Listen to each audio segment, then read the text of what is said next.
time I was still living at home, believe it or not. I was living at home, I was in my like early mid 20s. So at the time, like I was making good money living at home and I was just ready to run out the nest. And, to me, I felt like I was giving up my life. I Right, right. felt like, it was like a succubus, man. My energy, it's a negative, working in this field is for a special group of people. And I'm not one of them. Like And you're dealing with people that you're doing that 25 to life with them. and I respect that, and that's one of the reasons why I even wanted to do this with you, because I respect people that take that jump and take that leap to wanting to go do it. So we gonna get this started and keep it, get it started. Welcome to About That Action. I'm your host, Will. I have a special guest, director, producer, author, musician, Charles Marinero. Man, what's up, bro? Thank you. Thank you for having me. This is exciting. Believe it or not, I'm a big fan of this show. I've been watching a few of your other interviews with other business owners and some of the rappers you had on there. And what I really like about it is you keep it real. And I think a lot of people really need to tune into this because Right. some of the insight from your guests is pretty awesome. I forget who it was you had on there. Jason Davis, the last one.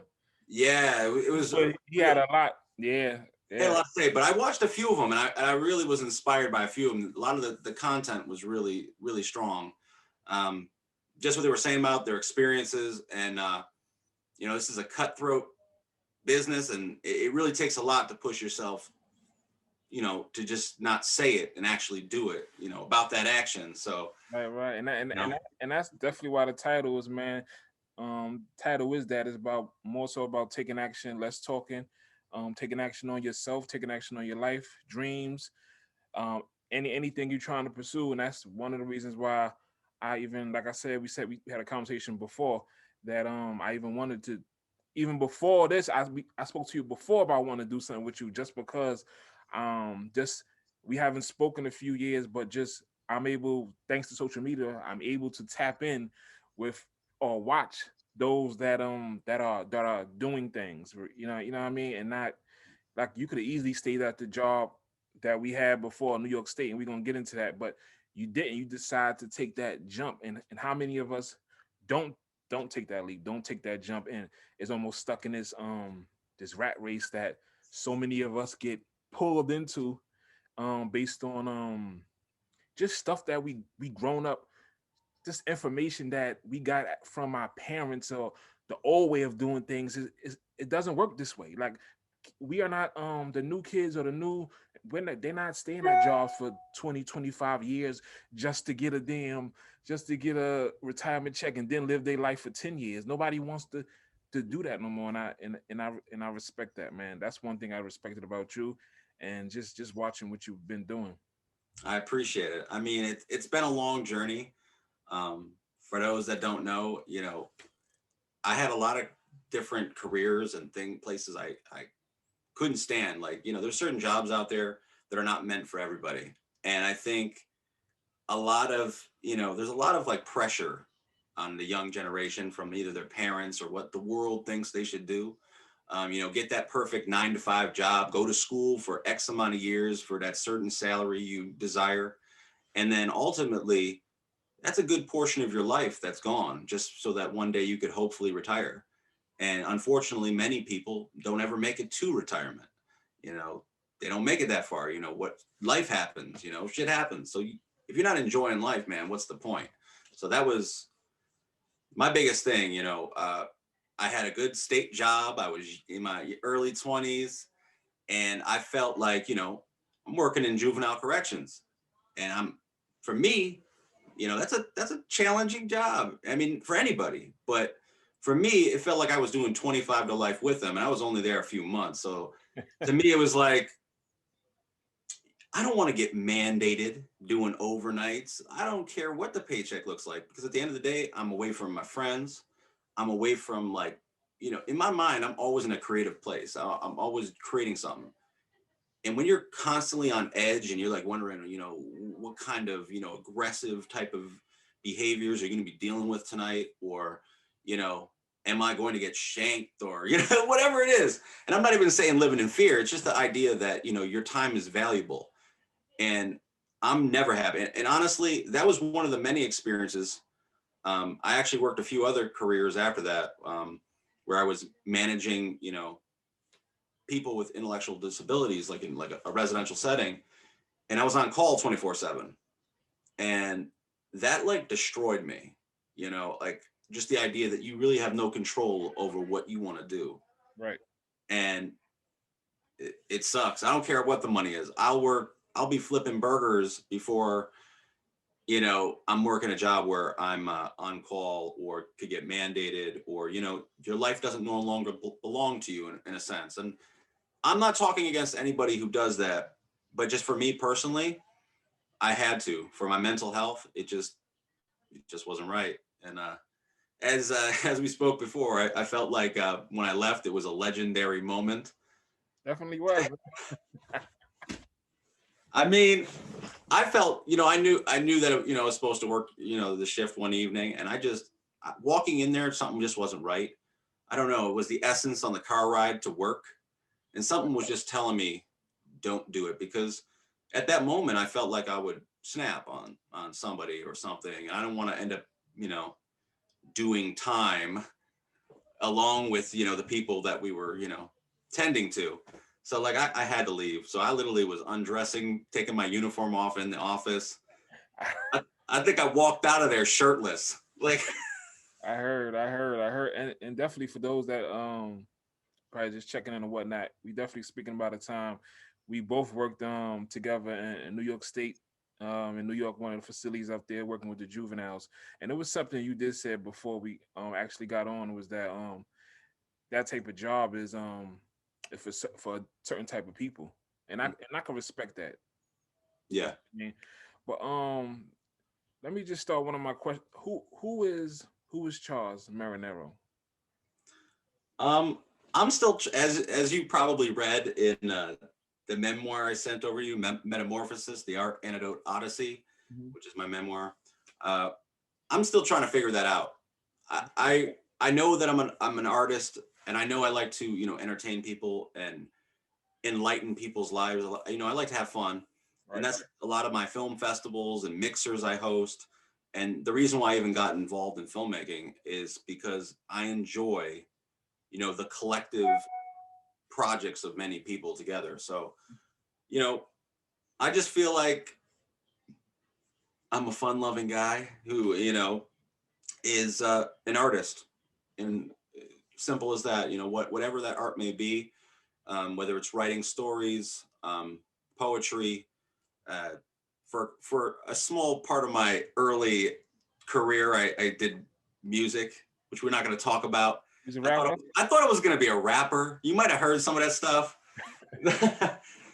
No, I'm not like any of the other guests. I ain't going to pretend I'm a rapper. I could try, but yeah, I'm not a rapper. But I just I love the process of it.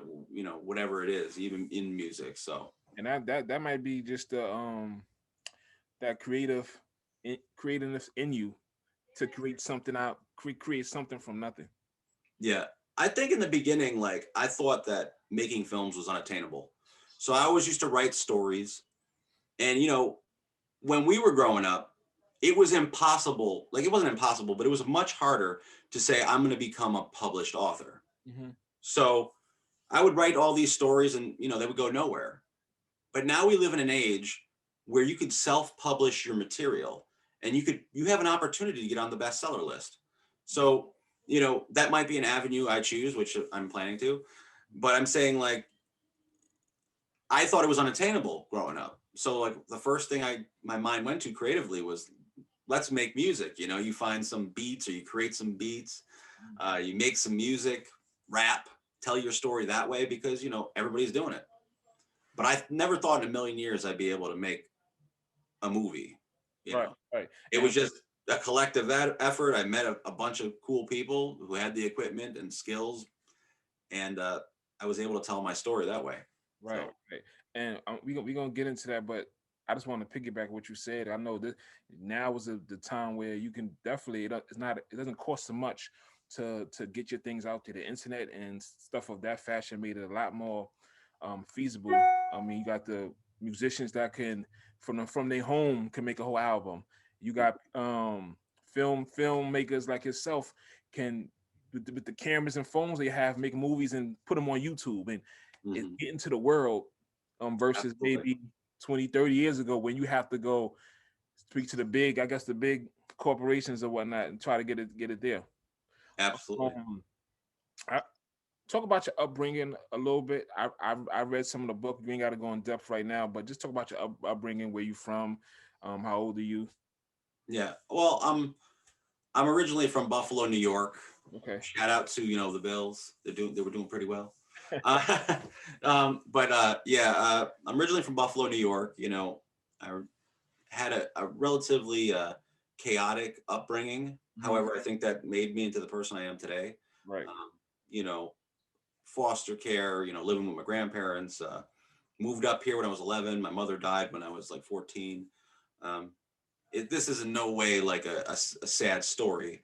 However, it wasn't always easy growing up. But throughout my life, I always found like art one way or another and creating stories. And, you know, writing was a big thing, the musicals and plays in high school. Um, and I think like me going towards these creative endeavors saved me in one way or another. If I wouldn't have joined the musicals or plays in high school, I probably would have been in a gang or something else because I wasn't too good growing up. I was bad. right, But and that's why when I got into working with juvenile delinquents, I remember telling my boss at the time, I said, I don't find myself much different from some of these guys that we're working with. And at the time, I was only a few years older than some of them. So it was like, these right, guys aren't going to look, some of the things going on in their head. Um, I was probably thinking the same damn shit. And, like I was only a few years older than them. yeah. No, I remember.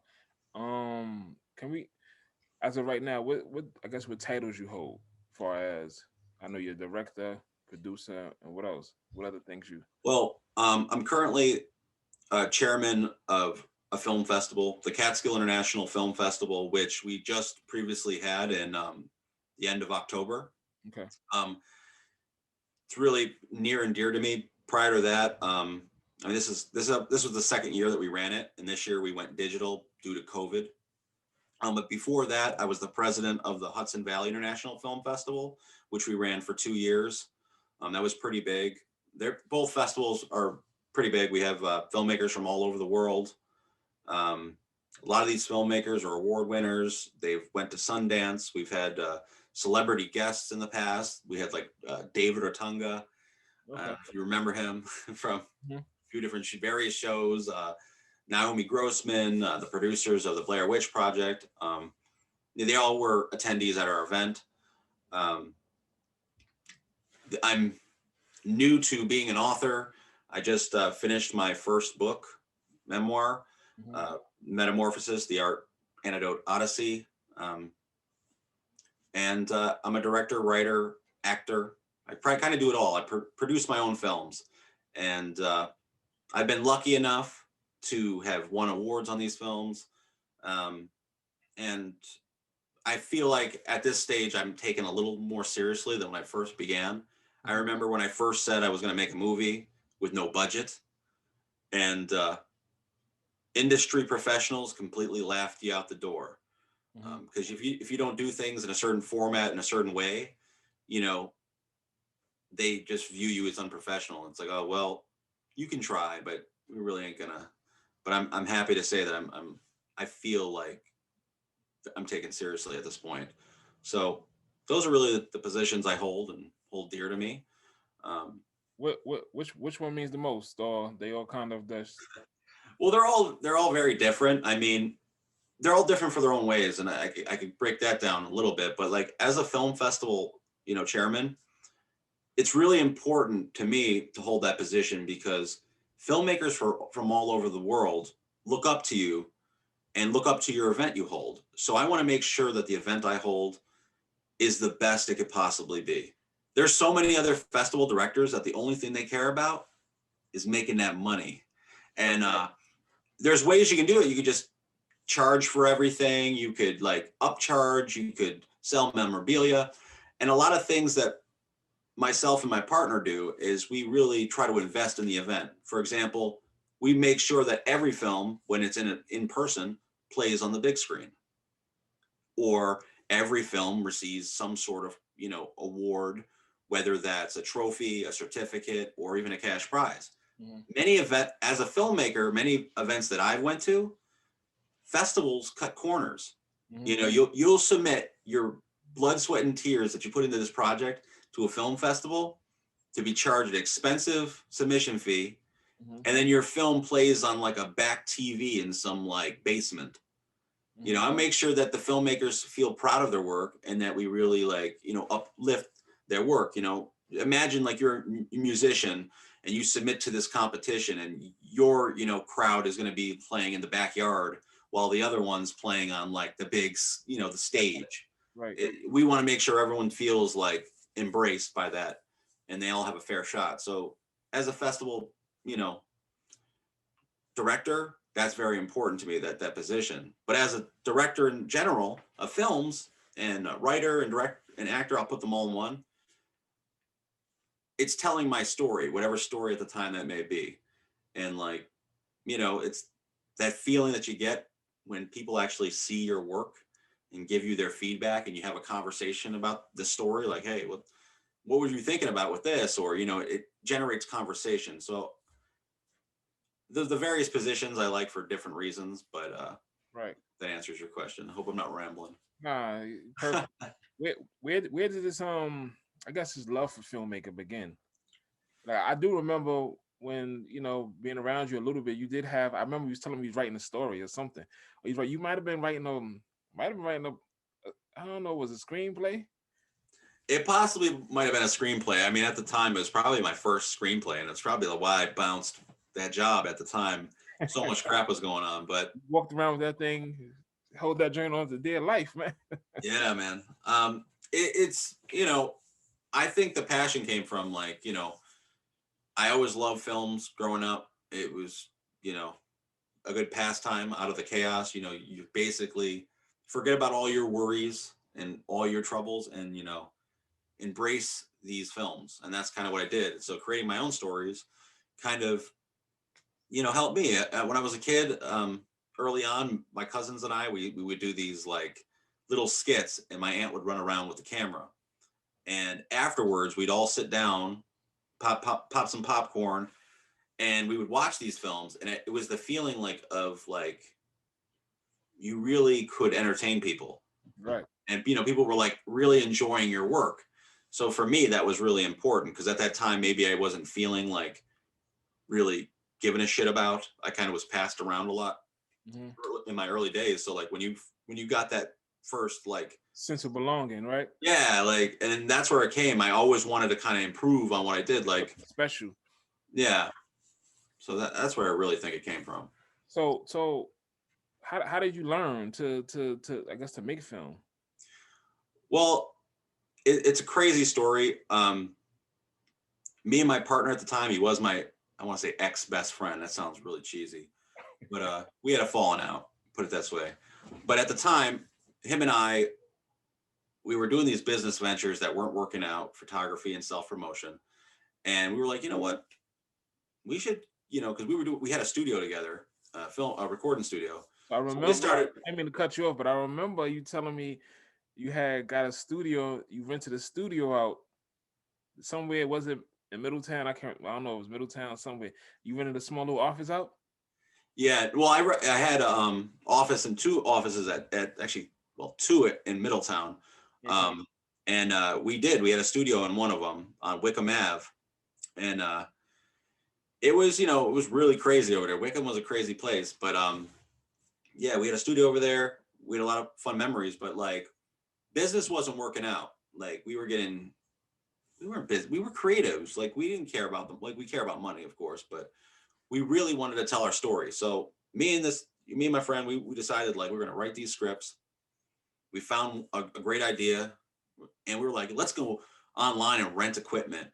And We knew nothing about equipment. We are just like looking at these big old fancy cameras. We're like, we're gonna do this, and we were really dead serious. We were gonna put our money and rent some shit, and then Destiny happened. We went to a film mixer in Middletown at the Paramount Theater. Yeah. Um, we went over there, and we happened to bump into a bunch of different filmmakers. One in general was an older retired guy, Simon. If you're seeing this, Simon Fridlick with Simon Says Productions. Uh, he, was a cinematographer, did commercials, and he's done short films. But he was actually looking for a good screenplay to help produce and film at the time. And it was like, I want to say love at first sight. He was, it was a weird mix because he was an older guy, and here we are, these, younger people. But we kind of clicked, and the rest was history. Like we had like all the production element, like the schedule, how we wanted to do things. We had the script, and he had all the equipment and expertise.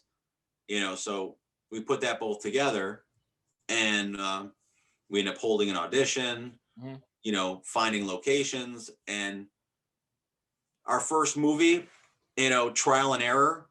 It got good feedback, but it was a learning experience.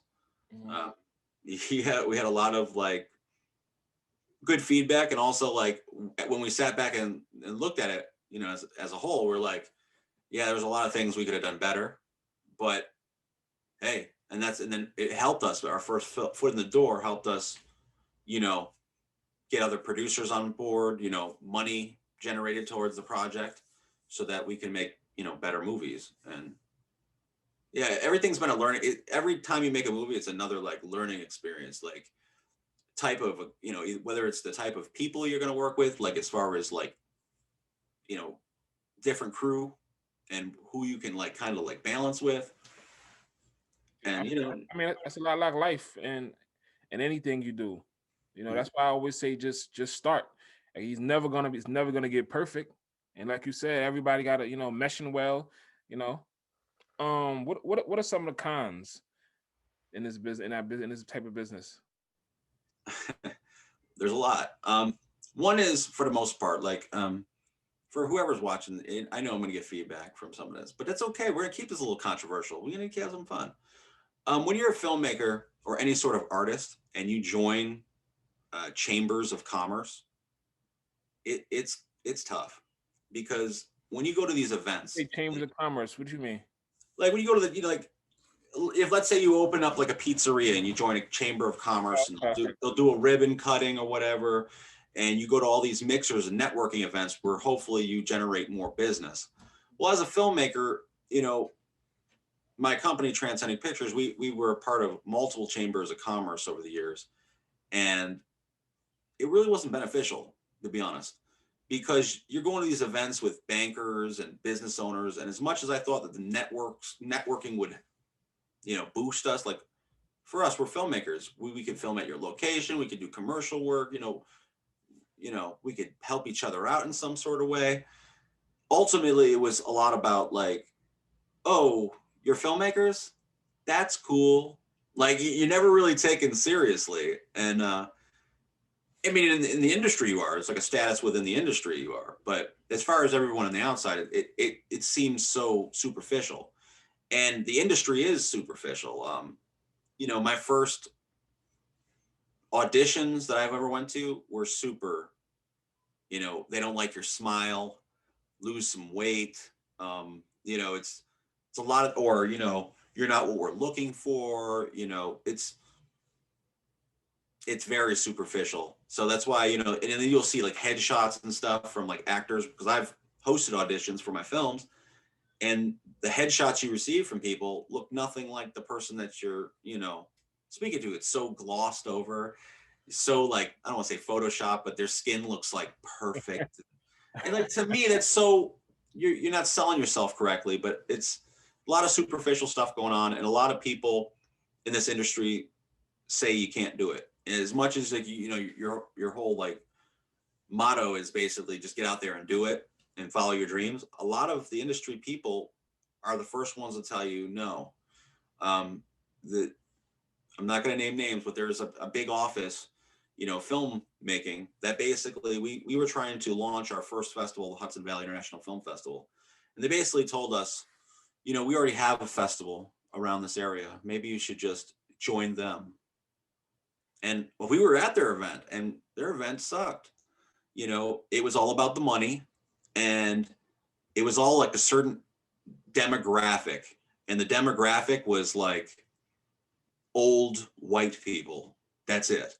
So that's how I was It going to was, say. Is it one of these things like almost like, okay, like cliquish, where they oh already yeah, they already it was like, yeah, like we're in the industry, so don't we're not no competition. So then we came out the gate with a festival and had a few thousand people in attendance our first year, and we had celebrity guests, and it was a huge event in Monroe. And I think they were shocked at how we like flip things upside down. So it was all these naysayers, and even in the industry, a lot of times when you first start, I was actually right before I got on this chat, I was actually debating a few people in a film group on Facebook. Mhm. Um, there are all these film groups making fun of people, filmmakers, for basically saying like you need to pay or join up or group up or equals no pay or uh, earn IMDb credit equals no pay. And it's like, basically saying like all the things that filmmakers do to manipulate people. But the truth of the matter is, as adults, as a professional, and you're responsible for what you sign up for. Right.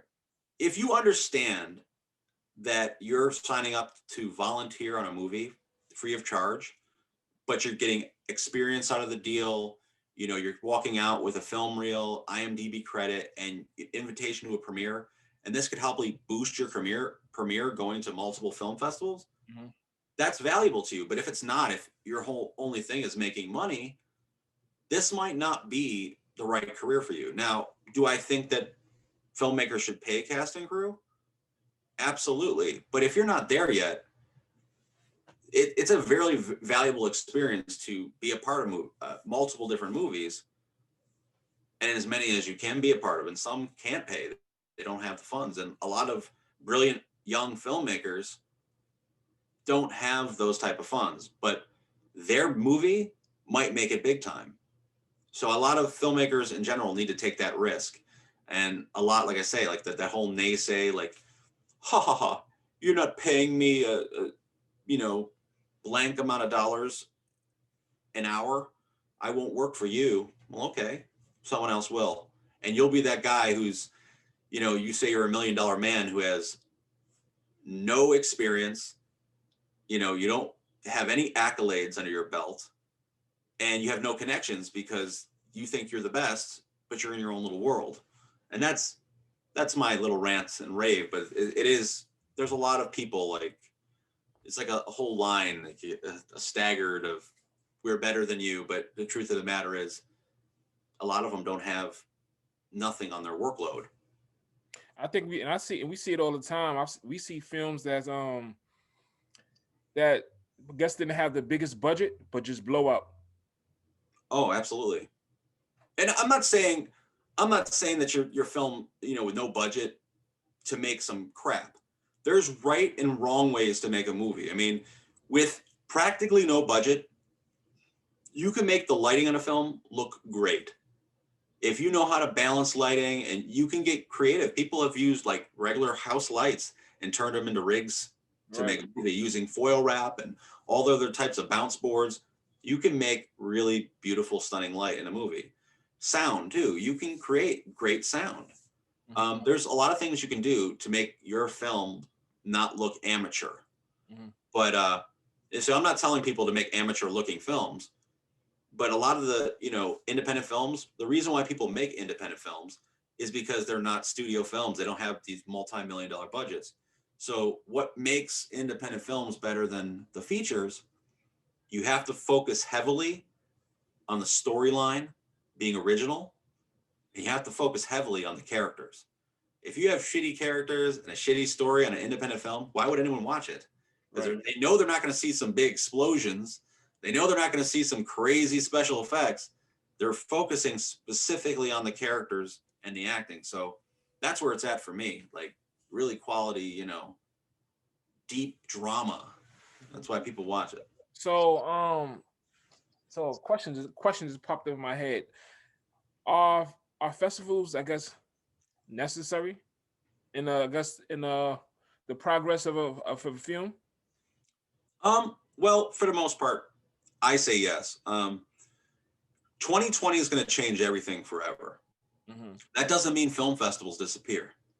Um, my partner and I just started our first ever virtual event this year, where we were using stuff like Zoom so that we can do Q&As with filmmakers from all over the world. And it was a challenge for our first year, but I felt it was very necessary to connect to all the filmmakers. So to answer that question, are festivals necessary? I think so. Filmmakers want exposure. Um, they want their films to be seen. Like, no artist, as much as they may say they don't care, they don't want to make material for only themselves. They Right. want to share it with the world. So a film festival is the perfect opportunity for filmmakers to have someone see their movie who otherwise would have never knew they even existed. Right. And that's why, this year, why film festivals exist. Every time I do a film festival, every year we do it, we find a new universal message of what the whole world is saying. Because a person from New York, California, Australia, the UK, China, it's really interesting when a lot of their films have the universal message. Now in 2016 or 20, well, not 2016, 2018, when we had our first Castle International Film Festival, the universal message there from a lot of these films was how technology was, transforming our humanity, how people were no longer speaking face to face anymore, how they were relying on their technology to do the simplest things.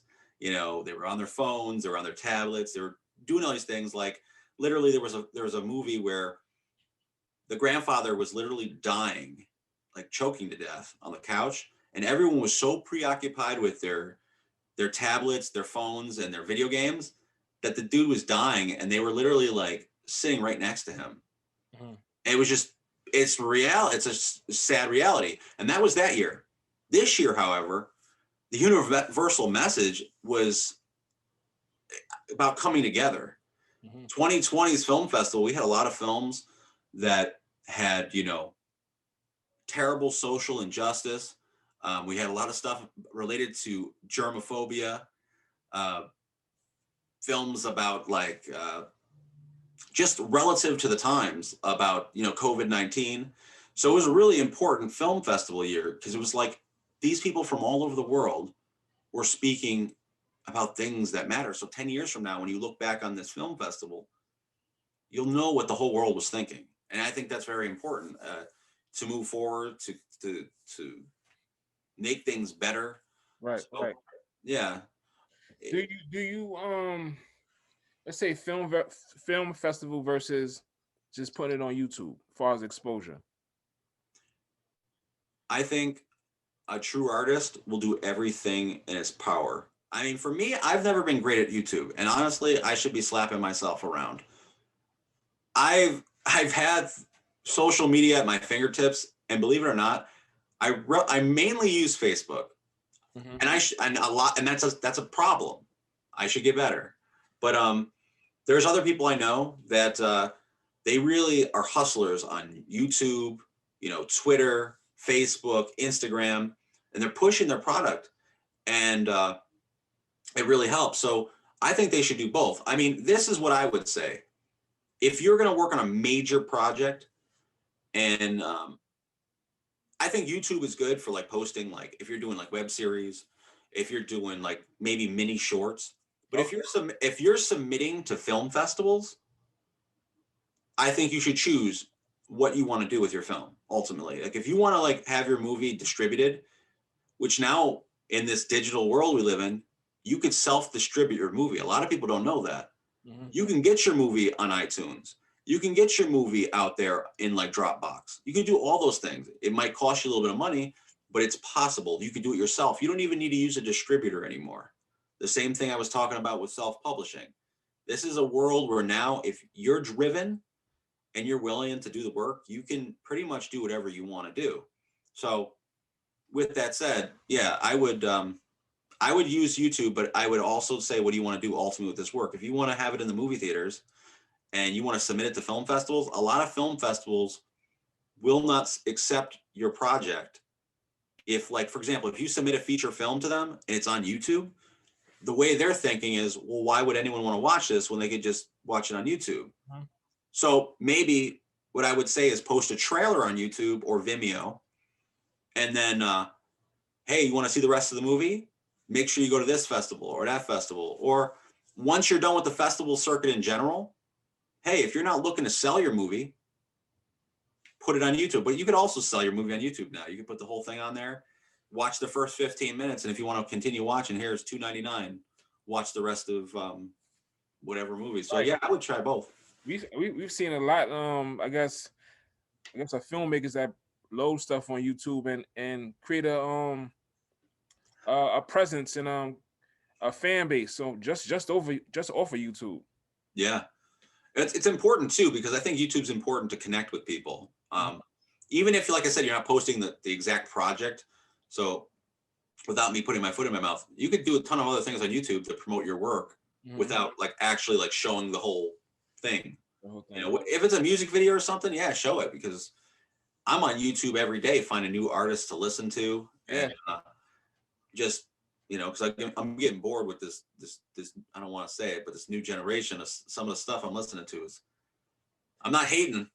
You gotta just be open. You know, I sometimes I felt the way you felt, but you have to be open. This is not our generation, so we have to be open to different creative things that's going on. Absolutely, I keep an open mind. I'm just, Gotta keep it open mind. Do you ever feel like you have? Do you ever feel like you want to quit? oh, there's been so many times, because it, as I wrote in the book, the main problem, well, not problem, but the main scenario is, a lot of times your your climb to the top ends up being alone. Um, the people you start with isn't the people you may end up with, Hmm. and it's a tragedy in one sense, but also it's, also a miracle. Hmm. Some of the people that I had to let go of, or did me dirty, or just things didn't work out, ultimately were miracles, because maybe they were anchors, they were holding me back from maybe potential I may have had. But it was challenging so many times where I almost had to rebrand myself, when I thought, like, hey, I'm like this close to where I want to be, and now I'm down to where I began. Hmm. you know Businesses collapsing, or you know maybe we had a bad premiere, which we had a really terrible premiere at one point, where it was technical errors and glitches. At that moment of my film career, I wanted to say, hey, maybe I could pick up and do something else, because this was embarrassing. But there's been many times I wanted to quit, but I think ultimately I know in my heart and soul that's not me. That's not who I am. So in the moment, I kind of like will be like, screw it. But ultimately, it's always calling back to me. It's like, kind of like, I know a lot of the people that you've been interviewing. They probably were in situations where they might have got on stage, got booed, uh, or they got haterade, people hating on them, or even business owners. People are boycotting their business for who knows what reason.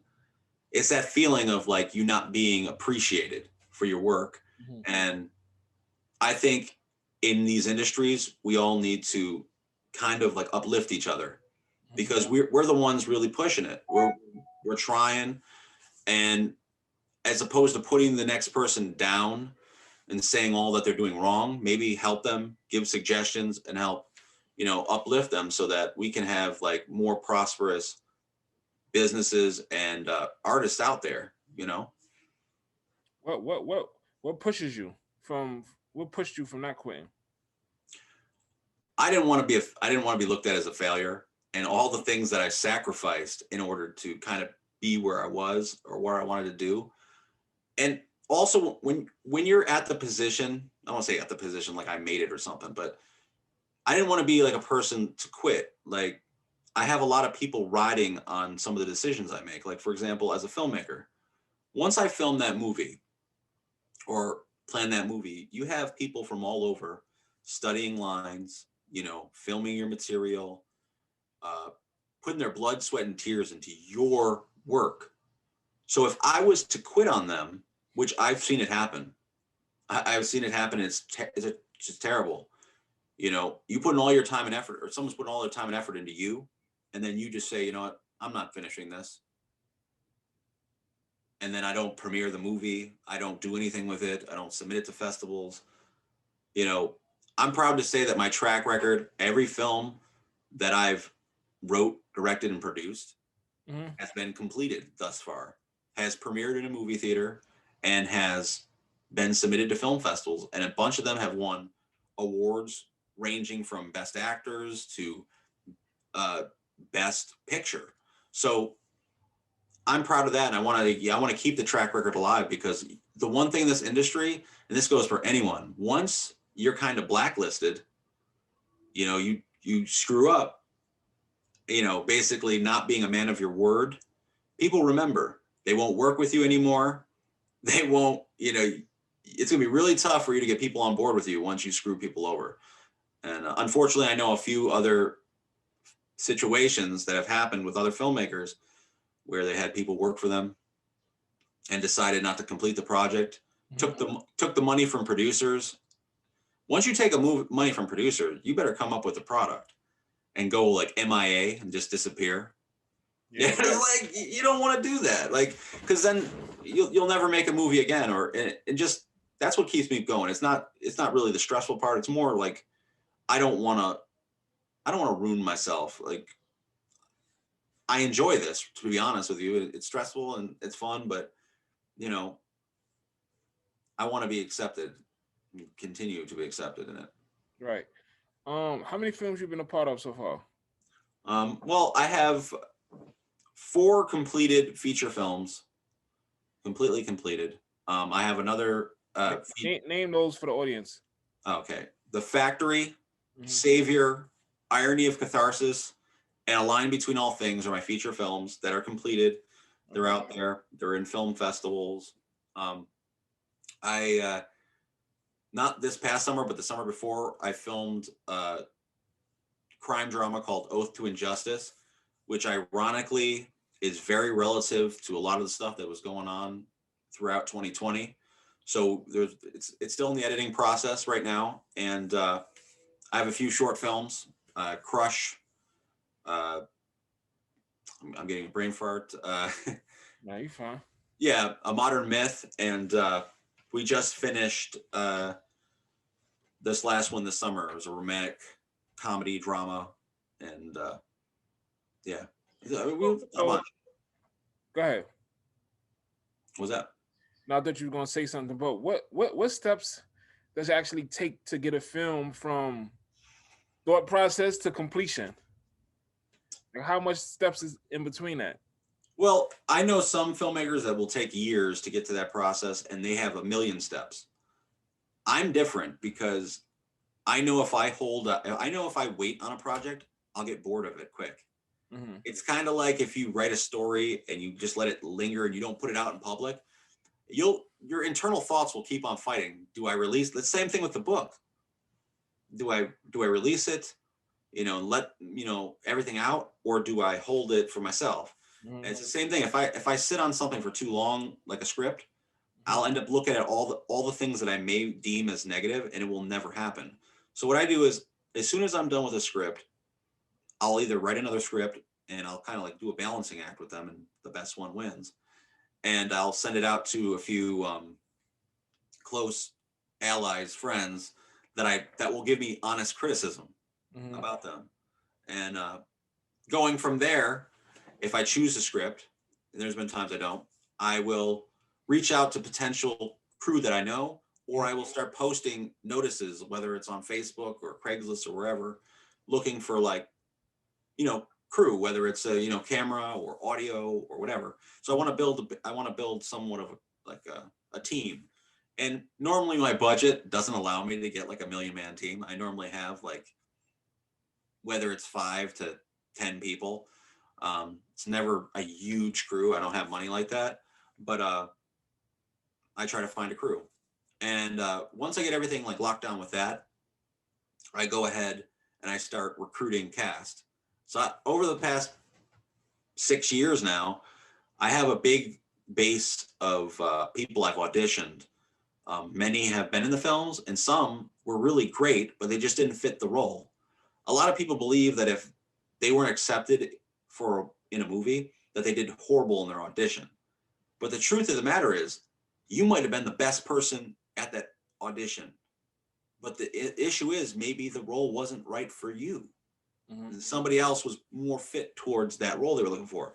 So over the years, I have a big base of people I've auditioned, and I normally always post casting notices on Facebook for people to send me digital, reels, or I'll give them an opportunity to do a monologue so that I can cast a film.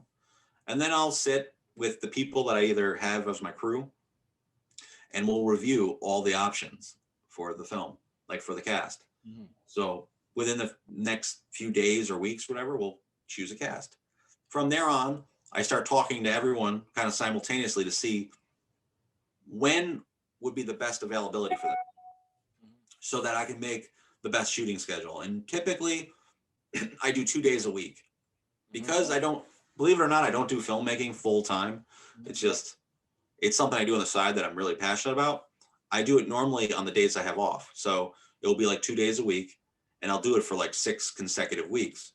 But this is a benefit for someone like me because during that 5 days in between, you have 5 days for people to study their lines, 5 days for you to get, locations completely locked down.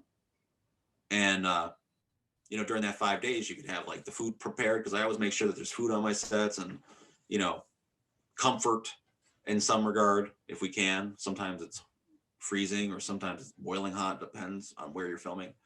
But so pretty much that's the main process is basically from writing all the way to filming. And then after you're done filming, after that, whatever, 6 to 10 weeks or whatever it is, we go into a long editing process. And that differs from every editor and it differs from every project. If you have a movie with a lot of special effects or lighting or a lot of characters where there's continuity issues, a movie can take anywhere from 6 months to a year to edit. And, you're talking about a 2 hour movie. So, Sure. you do it and it's got to look good or else you're going to be laughed out of the theater or wherever you show it. So, but Now you talked about budget a little bit, and without getting in depth. And you telling me you're doing this part time?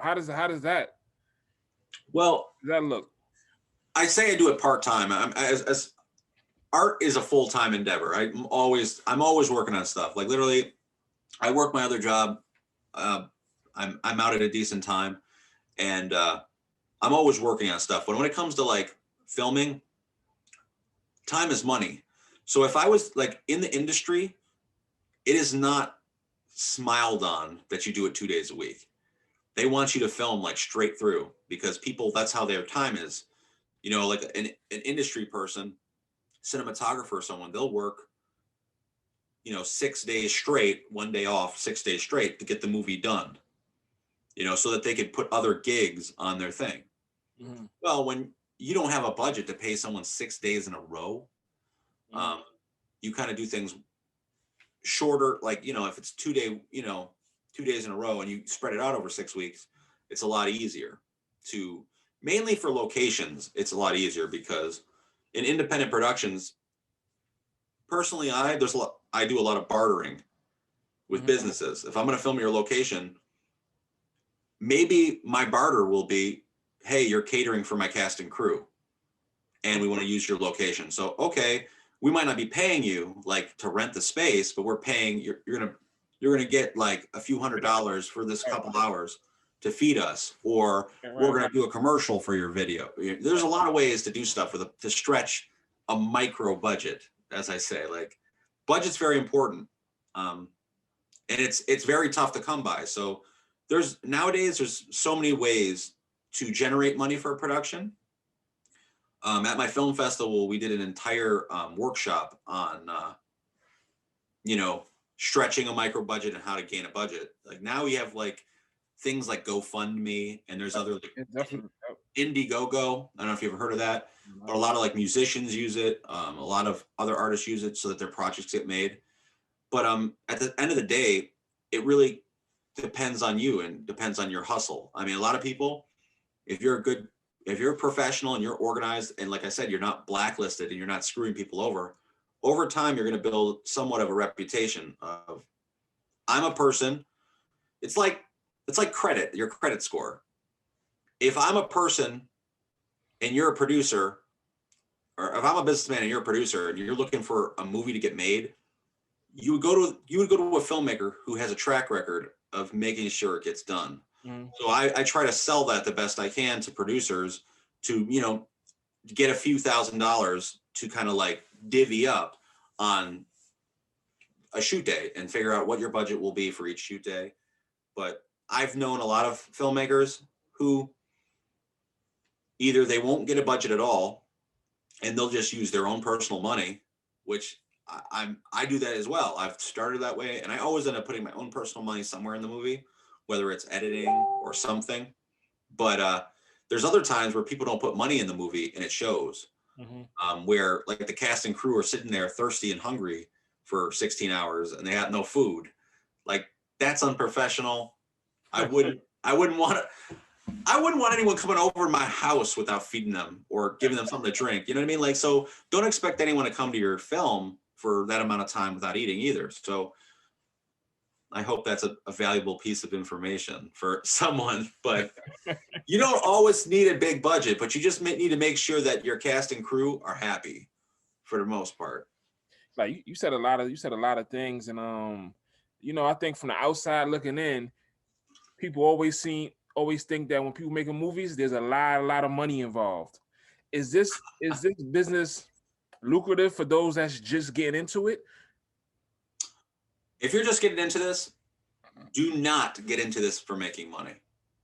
Do this for the passion. That's all I got to say.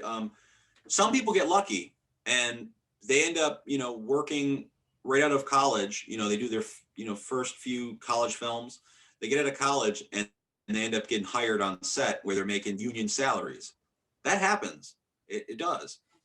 But if you're going to work in the independent field and you're making gigs, what I would say is you build a track record. Your reputation is important. Your resume is important. Depending on if you're an actor or a cinematographer or what, your reel, which is basically your portfolio, is important. So when you put these things together, at the end of the day, you work on a few independent films, you're really building, you're networking, you're being professional on these sets. And a lot of people start off, they volunteer. Mhm. They don't get paid up front. Sometimes they get stipends at the end of production. Sometimes they get like a one flat rate. Here you go. And other people, like I said, they volunteer entirely. This movie is entirely for credit. And we'll give you a copy of the film at the end and an invitation to the premiere. And, hopefully we make it big through the festival circuit, because just think about it. You and me make a movie, you didn't get paid, but when this movie is so damn good, we end up getting into Sundance or Tribeca Film Festival at the end of this. Mhm. That is on your resume for life. You are you were a part of a film production that got to that, huge film festival. So to me, is making a few $100 on that production more important than possibly having Tribeca on your resume? Tribeca is huge. You know what I mean? So to me, as a filmmaker, that would be more of a valuable opportunity. So as a professional, reading the script and looking at, the production aspects, track record is very important. Like, who am I really, is this really worth, giving my time to? So what I would suggest any person new to this is research the productions you're going to get involved with if you're going to volunteer. Mhm. If you're going to volunteer to some guy who's your friend, that's one thing. But if you're going to volunteer to some stranger, has this guy ever done it before? If he hasn't done it before, what has he done? Um, or are you just going to waste your time for this guy to have footage of you that never ends up? There's so many people that make movies. They say like 1% of movies actually get finished. Because a lot of people, it's a lot of work. And then out of that 1%, how many of them are trash because people cut corners or they just kind of slap it together like a one-man band. I mean, that happens too. So I Do you don't know. do you recommend school? 'Cause I don't. You didn't go to school for this, right? No, I did not. Do I you mean, what's that? do you recommend it? For some aspects, I do, depending on what it is. Like if you're going to be a cinematographer or an editor, or I don't want to outspeak my reign because I know there's a lot of professionals out there who did not go to school and they're self-taught and they learned from doing this. And who am I to say? This was never something that I thought I would do. This was not what I went to school for. Um, I always wanted to do it, but I thought it was an unattainable skill. So I learned through trial and error. And I had a lot of, I guess, role models and people I looked up to who were doing it. And I learned from them, their experiences, their teachings, their training. And that's how I learned. And I honestly think that's the most important thing. So if I was to give like the ultimate advice, whether it was school, I would say volunteer at professional independent film productions. Mhm. Maybe work your way up as a PA, see how productions work, um, understand the camera, understand the framing, the lighting, the sound. If you really know how sets work, you know, it's more, I feel like the hands-on part is really important. Now, schooling, they teach you a lot of that stuff in schooling too. I know that, from other filmmakers, the terminologies and maybe the more technical end. But hands-on experience, I don't think there's anything like it. I mean, with a few of our productions, we actually had a lot of students get involved with our productions so that they can either write their papers at the end of the semester or get credit, work credit for being a part of a film production. We've done it. So, and I think they learned a lot. I mean, I can't speak for them, but I'm just saying, personally for me, I learned a lot from just watching, doing the work. In an independent production, like even though I say I'm a director, you wear all hats. I put makeup on people.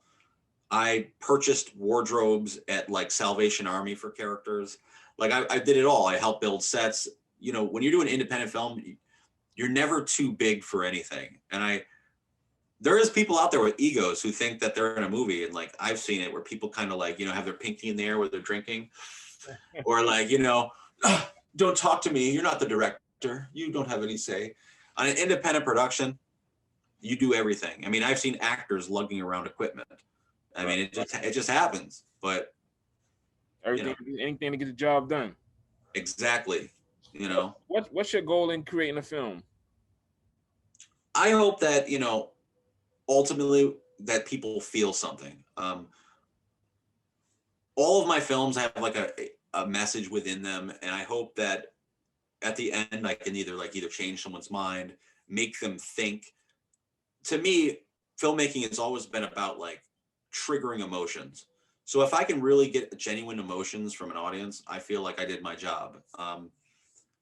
Sometimes my films are meant to stir up, you know, your thoughts and like to hopefully make you think harder on decisions that you made in life. And other films are just to have a good time. But at the end of the day, they're all about really generating emotions. Like if I could do that to an audience, like to me, that's the ultimate power. Is like when I'm in the movie theater, when it's time to premiere the film or when we're at a film festival, I'm the guy who's not watching the movie. Nervous. I'm watching the audience. Okay. I'm sitting there watching the audience, looking around, seeing what jokes do they think are funny. What scenes are they like really pondering? Or, wow, I'm that guy watching the audience to see how is it working? Because I had elements of my past where things didn't work out, and there was like shocking oh shit moments when the audience just didn't give a shit about the film, and I was like, man, this sucks. But I mean, it's a learning experience. It's, to me, I don't know, that's what I really want ultimately. Do you think you discovered your purpose with this? I mean, I hope so. I mean, I think so. I mean, I think film to me is like storytelling in general, whether it's film or writing, continuing to write. Um, I think it's my purpose. I mean, if I can really make people happy and they appreciate what I'm doing, I feel like, this is what I'm here to do. Now, every few years, I feel like people do change and evolve. And I don't see this like stopping for me. So many, like I said before, it was like a ladder, a lonely ladder to the top because so many people, as time goes on, the world kind of tells you, all right, have you made money yet on this? You should give up if you haven't. Or, you know, people like fresh out of high school. This is the story I always tell. People fresh out of high school started on my first production. A lot of people, The Factory. And as time went on, we were getting more and more momentum, but a lot of these people kind of fell off. And like life happened to them, they got married, they got kids. Um, they didn't believe that this was like a reasonable, career choice. Mhm. It's a challenge. It's different. You know what I'm saying? And they kind of went with the ordinary because a lot of people in their maybe in their inner circles, whether it was their friends or their family, said, "Yeah, maybe it's just a hobby." We You look, know, look for comfort. We what's look that? we look for comfort. That's Exactly. that's that's why we're so comfortable with going to the our 9 to 5 jobs because we know we're gonna get it. We know we're getting a check every 2 weeks. That's pretty. We know we're gonna get that. You know what I Yeah. mean? And the fact that you said that life happens is one of those things I always say is that life want to know how hard you want it.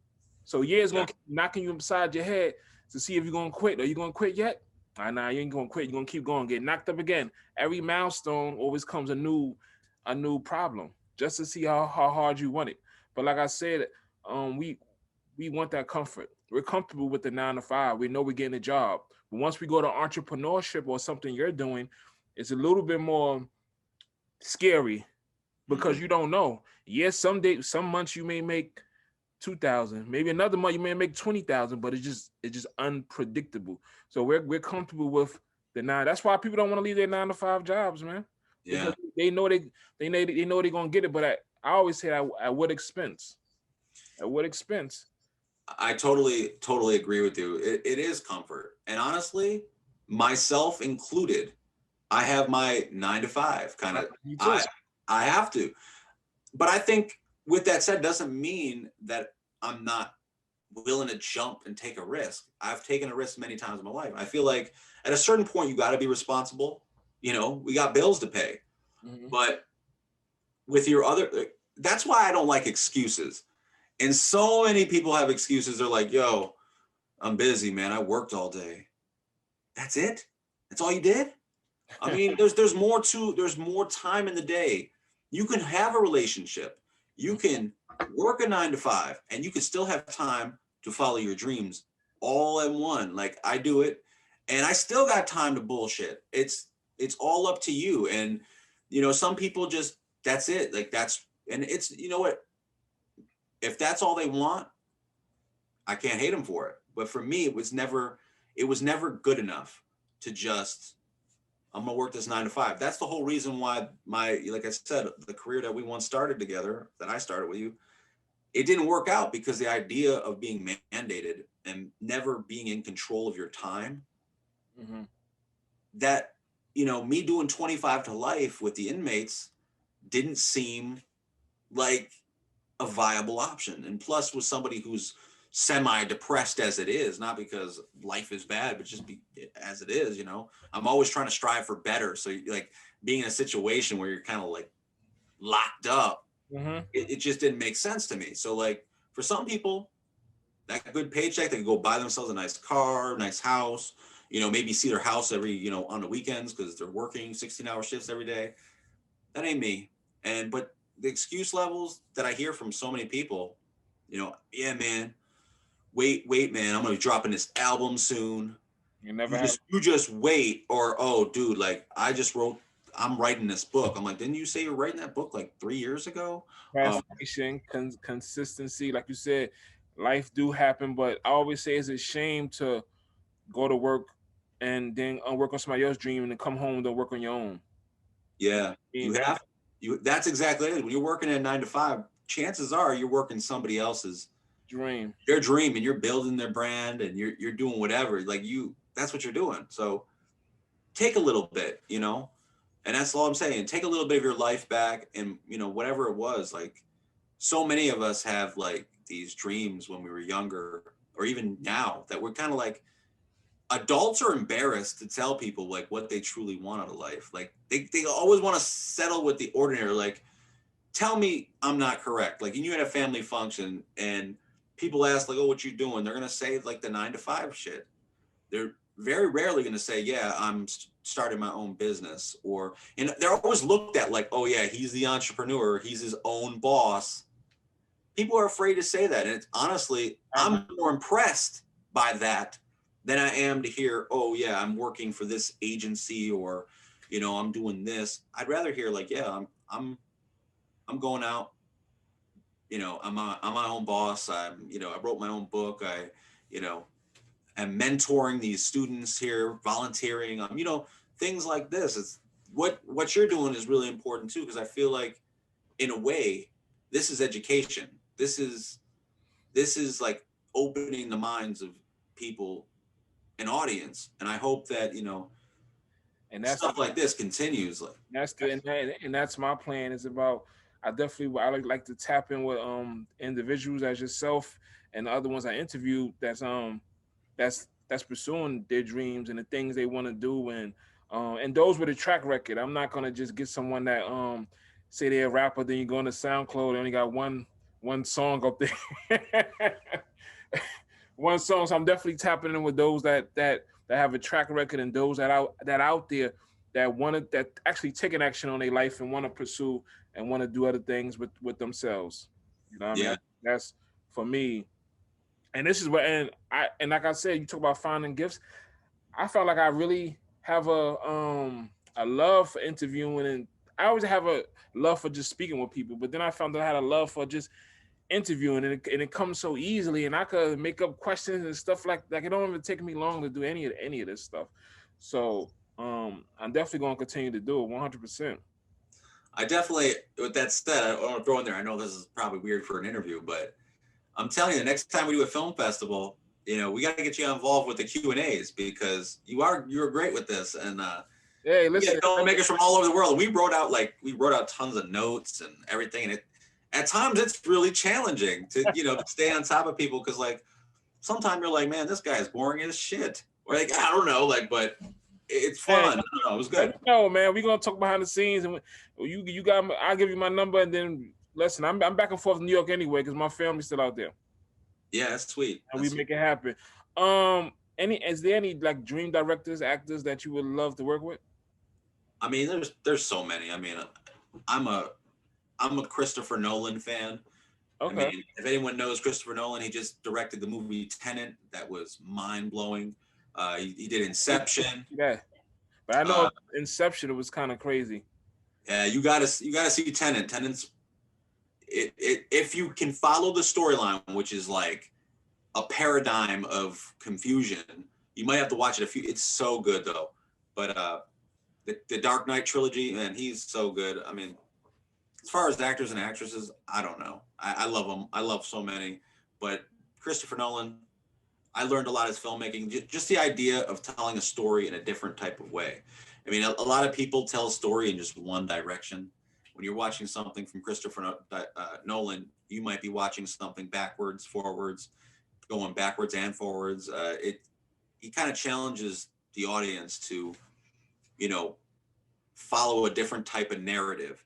Mhm. Spike Lee also is just such an awesome director. Um, and he has a lot of character-driven dramas, which to me is where my heart's at. I mean, I do independent films, so when I say Christopher Nolan, you're like, what? Mhm. Um, he's really not known for character-driven dramas. He's known for thrillers and suspenseful blockbusters. I mean, you got Spike Lee who really digs deep into the characters, so that's something that I'm really into. Do you see yourself like a movie buff? I'm definitely a big movie buff, and a lot of people find it strange that the movies that I like, that are my favorites, aren't necessarily the movies that I make. I don't even know how that's possible. A lot of my movies are ultra violent, or I do have romantic comedies in there and stuff like that. But a lot of the movies that I really enjoy are super bittersweet. Like I love Vanilla Sky, Seeking a Friend at the End of the World, Silver Linings Playbook. Those are like my favorite movies.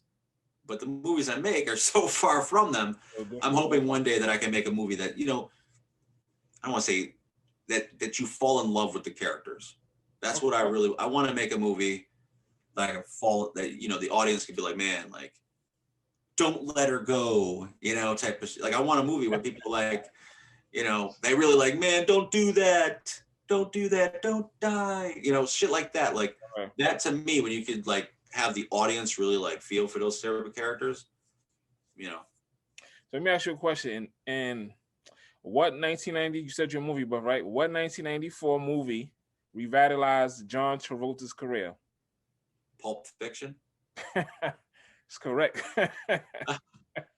I mean, I actually love that movie, and Oh, I man. love John Travolta. Let me ask you another Crazy. one. Now, let me get you another one. Who protect? This is from The Walking Dead. Who protects Laurie at the onset of apocalypse, gathering her and her son Carr and taking them towards the Atlanta safe house? Shane. Correct. That was Or is it? Oh, that was correct. I was gonna say T Dog. No, Well, Shane. Here I'm gonna get one more. Which of these film? Which film won an Academy Award for Best Picture in the early 2000s?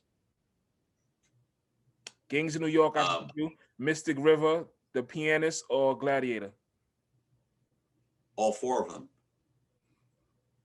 Well, for Best Picture, Well, Gladiator won, that's correct. but but they all. I'm pretty sure they all won. I don't know, but I know they got the I'm Gladiator. telling you, Mystic. I think they won one year after the other because I'm pretty sure Mystic River won in 2001, and I'm pretty sure Gladiator won in 2000. And The Pianist, I don't know what year that ran in, but I'm pretty sure that was one of those years. And I don't know what the other one you said was, but I'm pretty sure that one. Gangs of New York, that was the other one. I'm pretty sure that maybe Golden Globes. I don't know. I don't really believe it or not. I've seen all four of those movies, but they're all good. They're all different. Any advice for aspiring filmmakers? What I would say to inspiring filmmakers, aspiring filmmakers, I should say, is never give up. Believe in yourself. If this is something that you want to do, make sure that you're willing to put in the work. Take constructive criticism. Mm-hmm. It's easy to blow up and get hot-headed when someone gives you criticism, and sometimes people that give the criticism just brush it off your shoulders. If they don't know what they're talking about, let it go in one ear, not the other. But if someone in the industry or someone who's done it is giving you criticism, take their word for it. Because a lot of times, like I said, the criticism that you do receive is from haters, and it's from people. Sometimes your friends are not your friends, and sometimes your friends don't want you to succeed because you succeeding makes them feel bad about whatever their own life is like. So, sad but true. But I would say keep on pushing for your dreams. And as a filmmaker, think outside the box because in 2020, everything has been said before. You just got to figure out how to say it a little different. Mm-hmm. You got to kind of package this deal a little differently, make it feel a little different. Maybe take it from a different perspective, and be professional. Don't get blacklisted. Be a man or woman of your word, and stay positive. And that's one of the things. Too many people are super negative and pessimistic, always looking at the sour things. Be Mm-hmm. optimistic. Always look for the light at the end of the tunnel. And you may never get rich. You may never be famous, but there's a high possibility if you do this, you will be a professional filmmaker. You will be respected. People will love your work. You will probably gain a base of loyal fans, and the sky is the limit if you truly believe it. So, I mean, it's all what you really want to do at the end of the day. Has the pandemic affected your I guess business?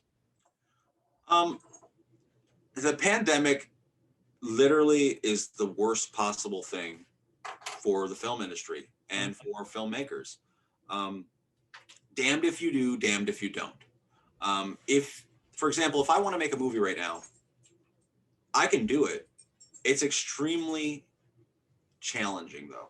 You have to follow guidelines. You have to ensure that there's social distancing taking place, that there's, contact tracing, hand sanitizer everywhere, masks being worn by pretty much everyone, unless you're filming. And even that's, it's risky trying to primarily film outdoors or film in ventilated areas.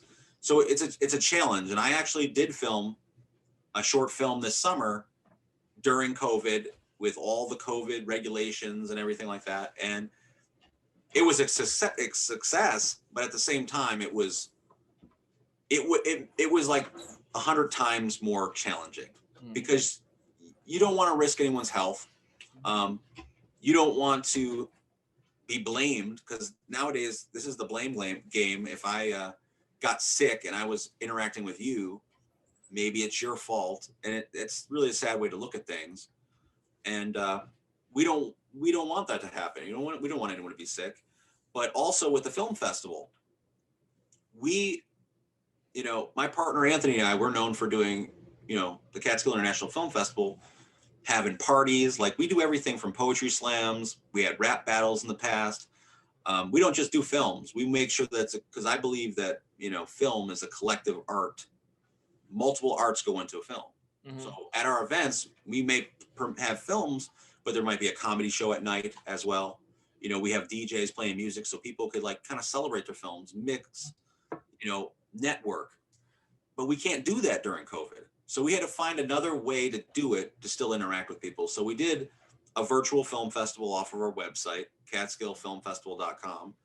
And we made sure that we had voting polls for multiple awards of the film so that the audience could interact with what movies they wanted to win.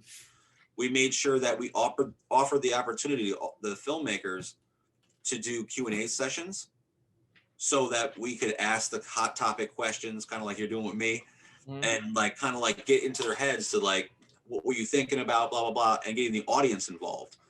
And then we also did workshops online to get the people interacting with our event. So a lot of our event was very interactive, but we had to bend with the times. And that was the most challenging part. Is like, really, every filmmaker right now, every musician right now, any artist right now, you really have to adapt to the times or you're going to be a thing of the past. This pandemic, we're all like fingers crossed like this, like, oh, the shutdown was 2 weeks in the beginning of March. Look at where we are now. Right. This could go on for years. We hope not, but I mean, like, we really need to think, like, if we want to keep our foot in the game, we need to think of ways to connect with people, whether it's in person or not. Even the movie industry, so now they're sending the movie straight to on demand. How you feel about that? Because for me, it takes the experience of sitting in a movie theater and, taking all of that in and actually enjoying it. It's a foot in my mouth type question, because I did a virtual film festival where people were sitting in the comfort of their own homes, watching the movies on their tablets and TVs and putting out projectors in their backyard. So I did it. But in all honesty, for me personally, I cannot wait for the day that the movie theaters are back, because for me as a filmmaker, the theater is like a second home for me. When I sit in the movie theater, I watch movies differently than most of my friends or most people I know. When I go to a movie, I'm studying it in a way. I'm watching it like, damn, I'd never seen that shot before. Right. Or wow, did you see that, the way that person's acting? Or man, that sucked. Like, I'm sitting there watching it in a different type of way, and having that experience of human contact, we all miss it. Right. And I love the movie theater at a premiere of your film is the perfect opportunity to like get the reactions of the audience, feel the moment. And I think any artist that's a performer feels the same way. It's, have you seen like the comedy shows online lately? No. Yeah, they're strange. It's Even like, the boxing matches is strange. The games is strange. The football is like they got them on virtual. yeah, it's It's weird. weird. It's It's weird. weird. We need the human connection. But with that said, that doesn't mean you wait. I mean, to back to the aspiring filmmakers or performers in general, because I hope this connects with other people beyond just filmmakers. Really go out there and continue doing your stuff, and don't wait for, do not wait for, COVID-19 to be over. Because if you guys look at the track record of other viruses in the past, they go on a long time. So even if they pull out a magic hat of having everyone getting immunizations, which a lot of people are against, even if they do that, who's to say You know? we're going to have stadium arenas back open right away, and movie theaters and all this stuff and big gatherings? It's probably going to be a while. It might be another year and a half. Who knows? I don't want to. I'm not that. I'm not a scientist. I don't know, but I'm just saying, you got to get with the times. So back to the YouTube thing you were saying, put your stuff out there. Promote through social media.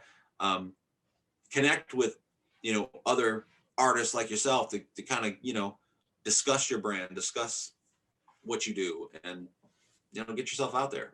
I mean, it's weird because that's why they allow certain stores to function like in high capacities, and then other, I guess, other places they don't want anybody there. Like they allow Walmart to have 1 million people in it. 'Cause I was in the store the other day with 1 million people.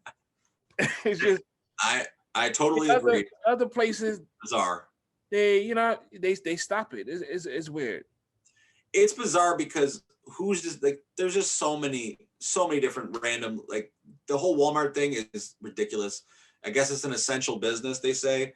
However, like Ruby Tuesdays and Chili's could have people sitting there, but a movie theater can't. That's what I'm.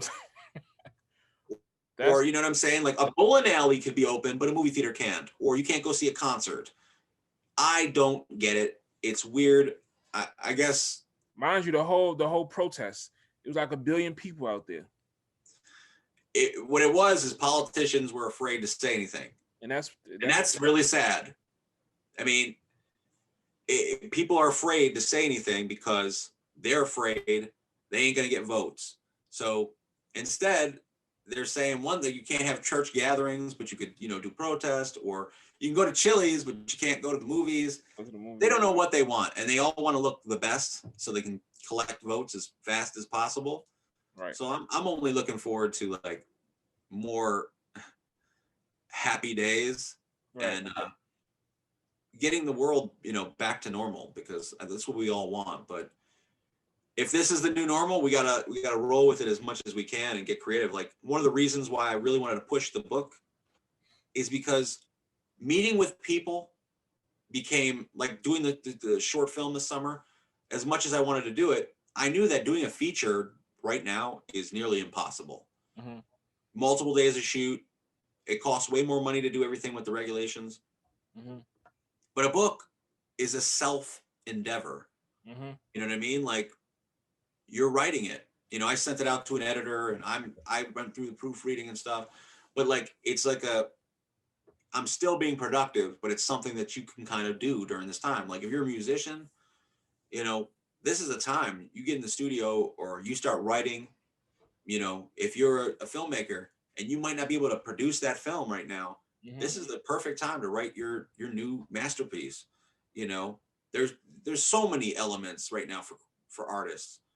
You just got to figure out, maybe I can't go to a concert now, maybe I can't, do a show right now, but maybe I can put out the best hits right now. Right.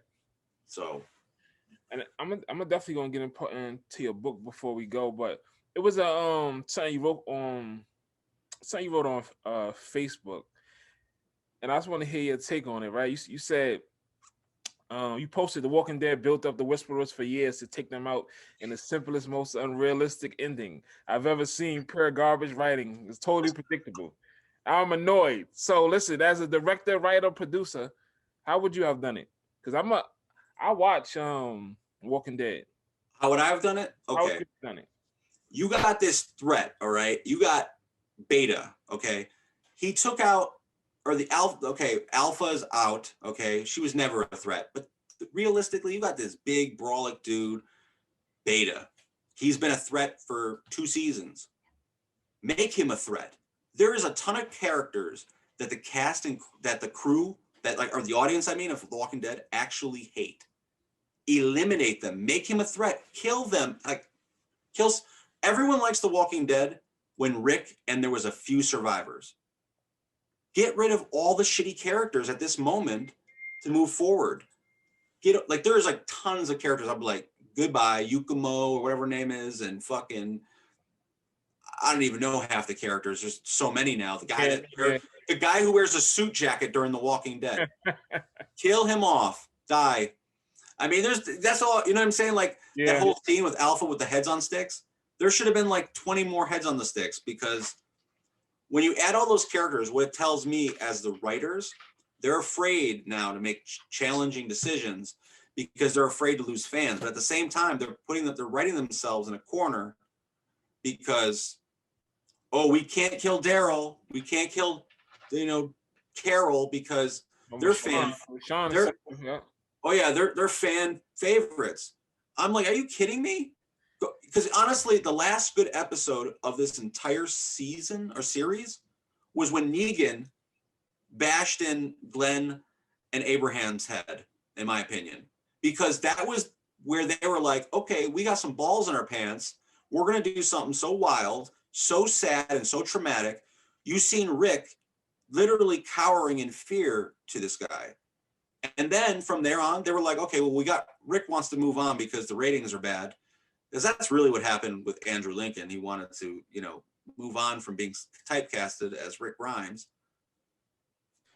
So they try to make Negan the new Rick, but I'm not buying it. You bashed in fan favorites' head, so you should have had Beta like just slaughter half the new people and make him a threat and kill him in a more like honorable way. Like, that was ridiculous. Like, I don't know. I can't believe I'm even talking about this. Threw me off too. The Negan situation threw me off too, because he did a lot. And then the way he got out, not Daryl, it was the other guy, where he had the bat in his hand, he was bashing their heads in. He did a lot where he should have went out. In my opinion. Because he's a fan favorite. And like I said before, they know like the audience would be mad if they got rid of, Negan. They'd be mad. Oh, they'd be mad. Okay, well, it doesn't make sense that he's still around. I mean, he is cool to watch because I'd rather have Negan than half the other boring characters. Like getting rid of Carl. He was annoying in the beginning, but think about it. He was a child growing up as a man on the series. Why would you? That was like they could have created like a legend there. But let's kill him off and then give his storyline to Judith. To a little girl. And I'm not buying it. I'm not buying that little girl with the samurai sword. Getting rid of, Michonne. All these characters leaving. Like, Michonne was a fan favorite, and they made her so weak by the end.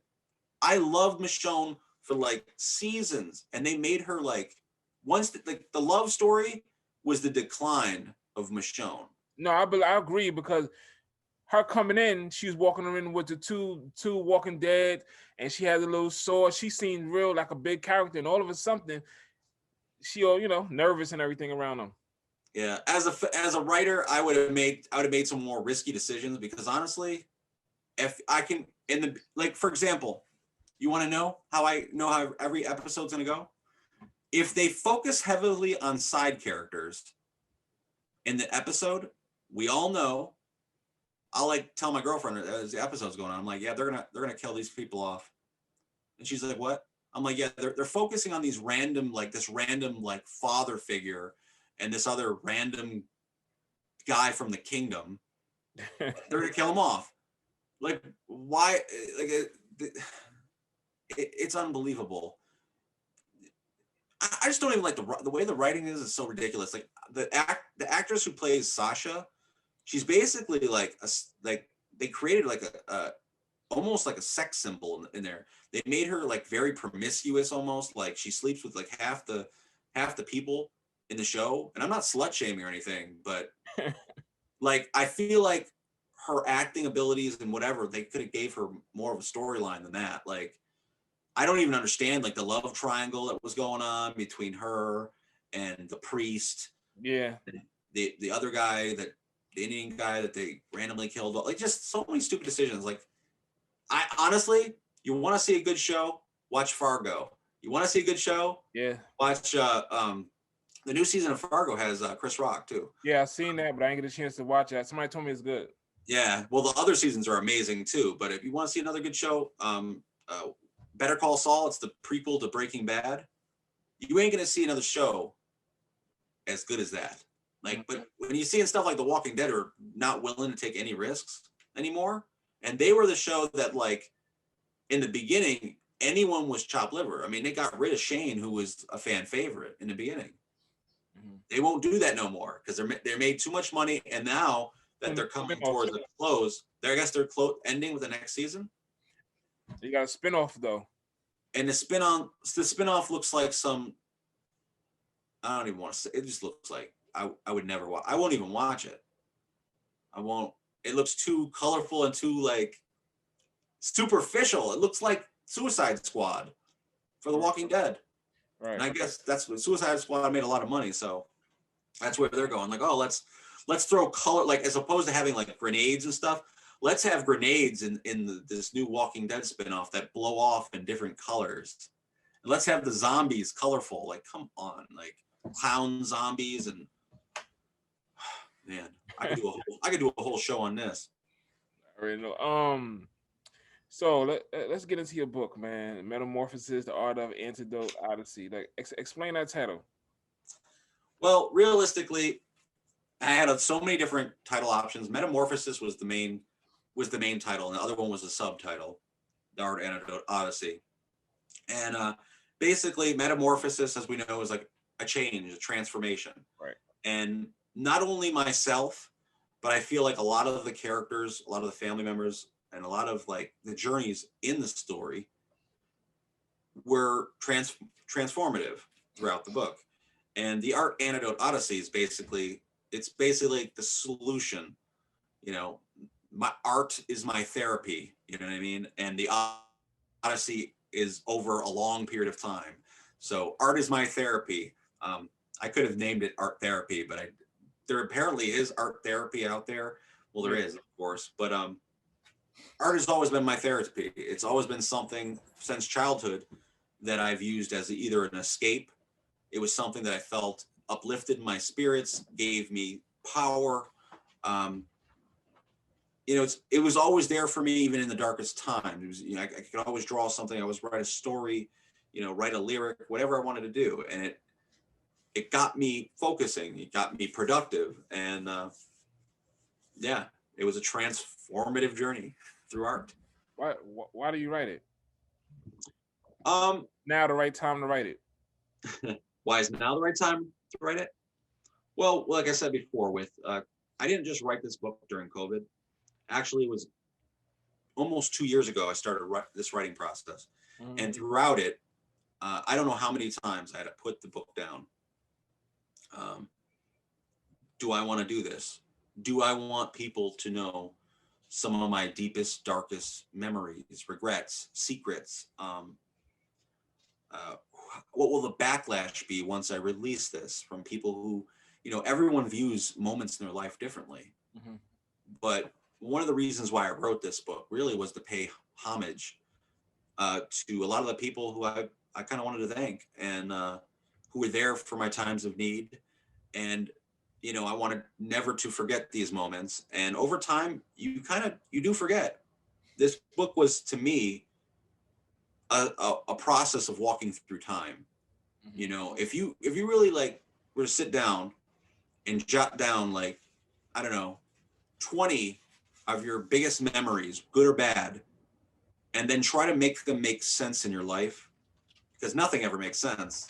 Mhm. but you try to make sense of it all and try to like put the dots together and put a theme behind it, you end up creating a story in one sense or another.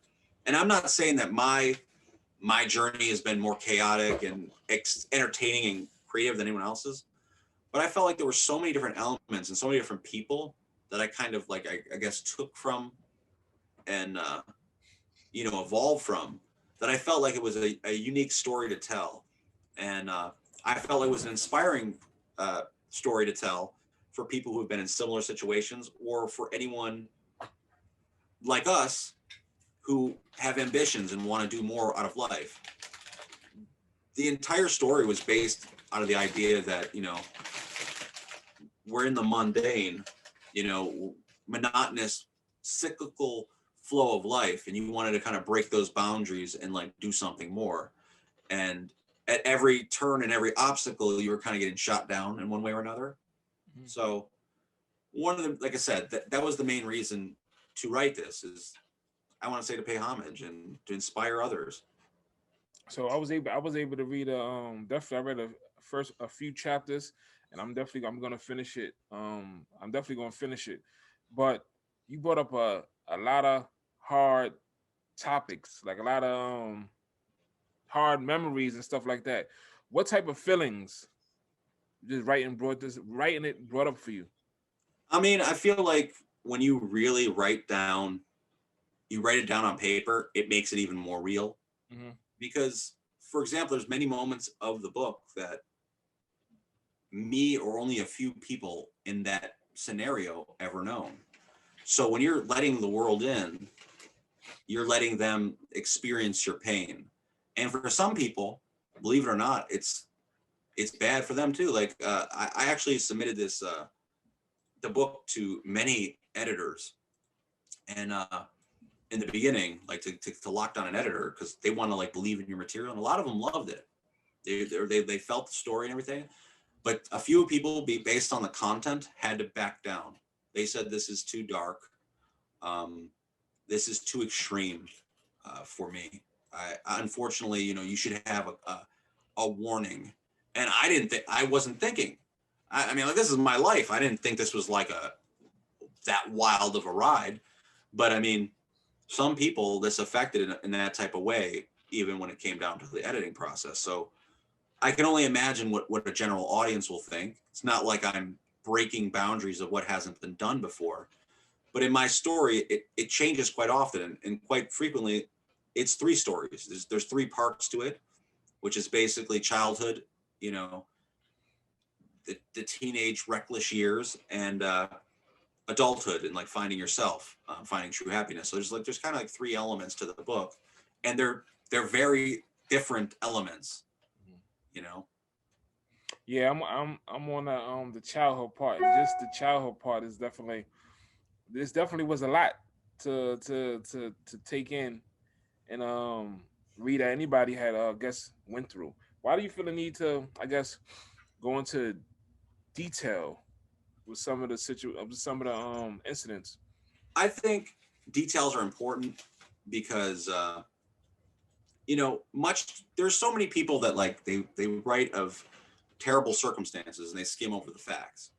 And I felt like when you really hit home with the details, you realize maybe the psychology of what's going on in certain scenarios.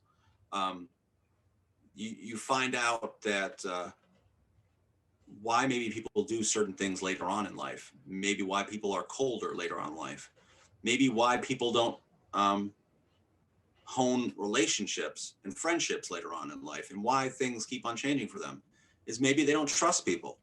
Maybe they don't. Maybe they're very self-focused and motivated because um, they don't believe that anyone else cares. Hmm. So like that's my own self thinking, but at the same time, there's many elements that kind of bring you back to that, because internal thoughts are very deep too.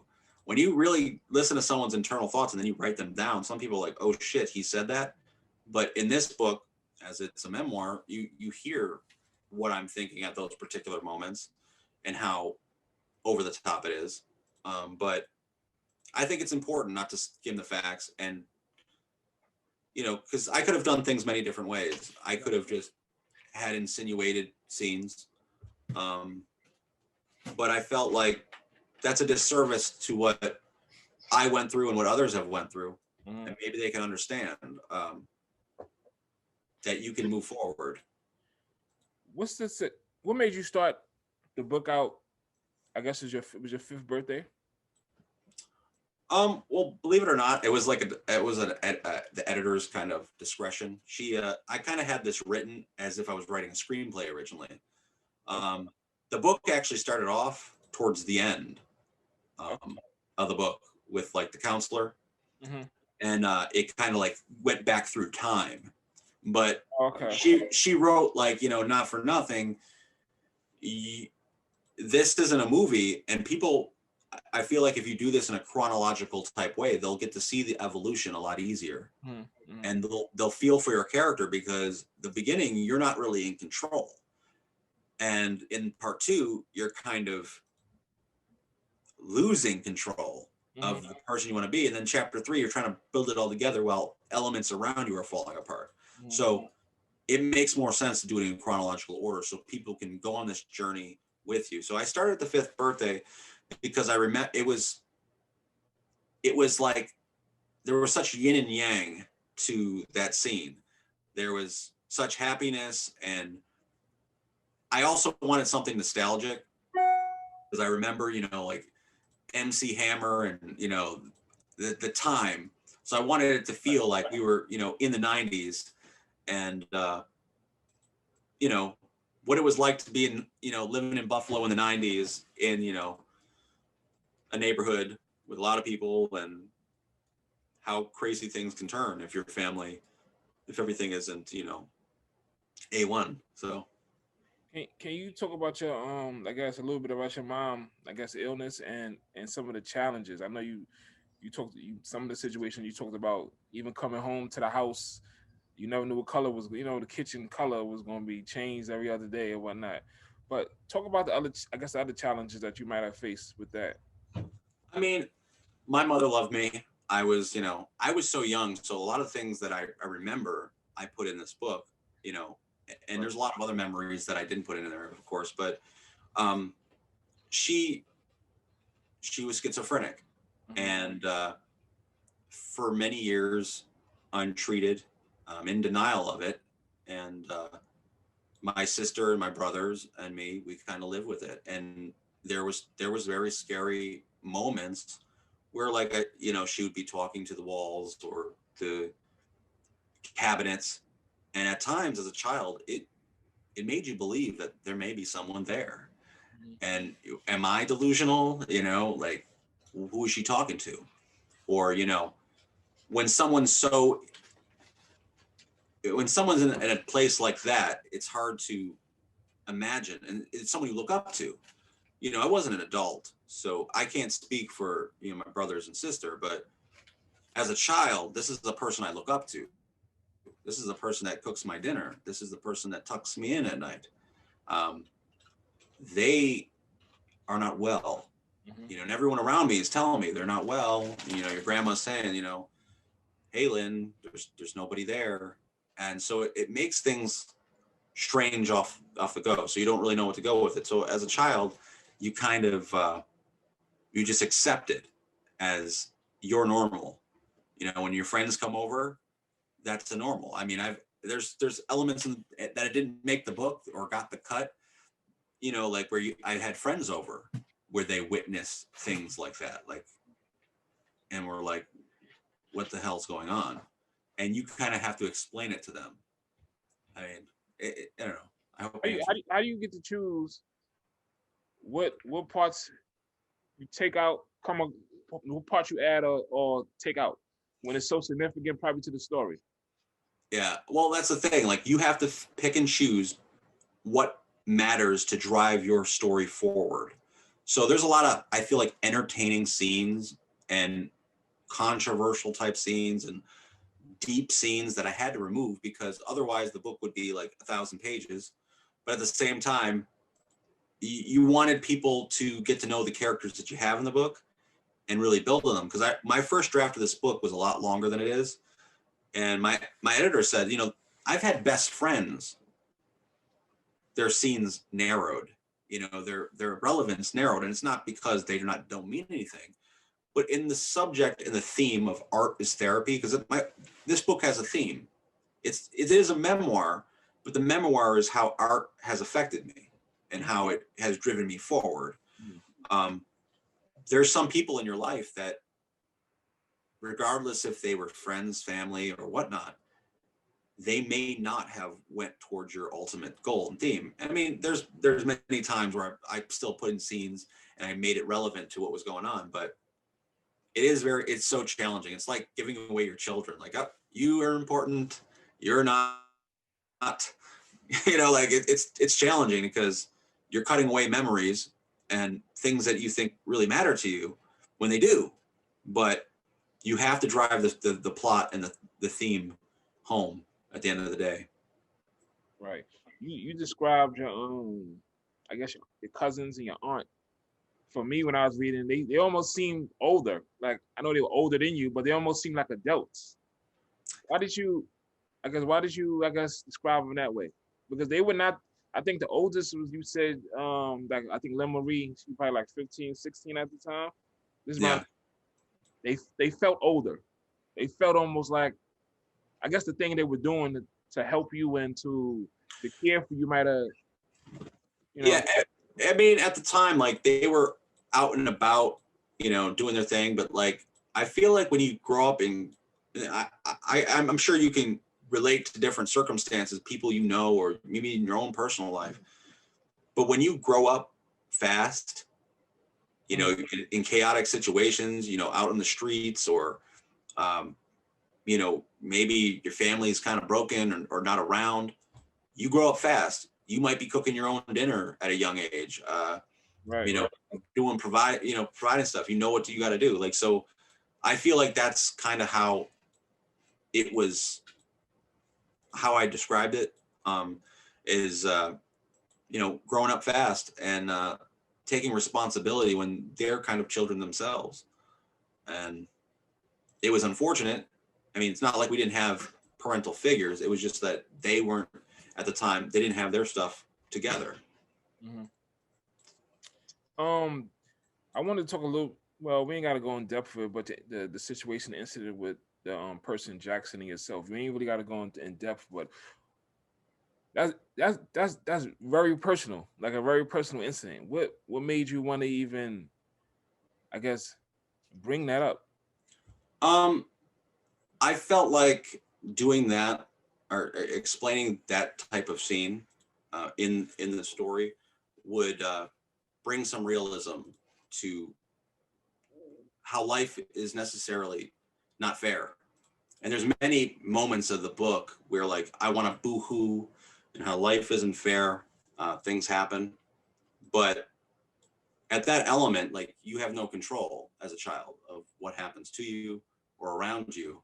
So, you know what I mean? And it goes, there's even another scene with my mother later on, um, where she passes, where, it's a pivotal moment for me in my life, um, where, her burial plot was like 20 feet away from somebody's property line. Like, there's a fence where she's buried, Mm-hmm. and like, people were standing there watching her, and it's like, that's where they live. Right, And right. she has a flat tombstone, and all the people around her have these mausoleums and these, like, $10,000 tall stones. And it's like, this was like the first reality as a child, like, that I'm in for a wild ride, that life isn't going to be fair, so I better take my piece of the pie now. And as dramatic and wild as those scenes may have seemed, I feel like for the ultimate story, it's supposed to be inspiring in one regard, that, like, it's time to fight. This is it. Like, this is what life may become. So, am I going? We're all going to be buried or whatever in the end, but how you're going to be remembered, and the chaos that you're going to be through in life. I think that's really important, that you overcome it, because you hear stories like, famous memoirs, and people like Nelson Mandela incarcerated for years, and like people have been through like Yeah.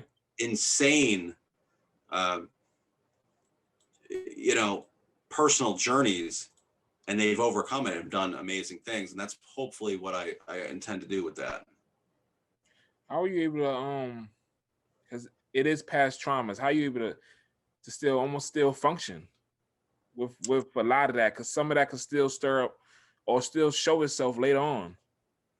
I I don't know. I don't feel like a lot of it's weird. I don't want to say I detached from it, but I didn't want it to become an excuse for life, because that's the last thing I wanted for this, you know, this book is for people to be like, okay, we're sorry for you, because that's really not what I was going for. Right. I was looking for something maybe to uplift people, on this emotional roller coaster. So for me, I feel like that a lot of the trauma, just writing it, was kind of like I survived that. So I kind of, I don't want to say I take it as a badge of honor, but I take it as like, I'm a little more hardened to situations. So any therapy, any therapy for you? No, art is therapy. Artistry? That's what it is. Keep on creating and keep on being productive throughout, my story, my life. I mean, that's really what the book is about, is like, whether you find it in art or sports or TV or, you know, nature, find your place of peace, and run with it. Because if you don't know what your happiness is, like if you're in a unhappy home, relationship, you're working a job that you hate, like you were telling me you hated that job, don't do it. I mean, you got to pay the bills, but figure out a way to be able to survive in your life, even if it's a meeker living situation. Maybe you got to get rid of the nice car, the bigger house. But if you're not happy with all those things, they're just things. Mhm. And that's, another inspiration of the story is like, don't let material things, because so many times in this story, as a transformation, like I lost everything I ever owned, Mhm. you know. So Did you ever run into any of them? I guess people from your earlier childhood, maybe Jackson, or you ever was able to cross paths with these people again?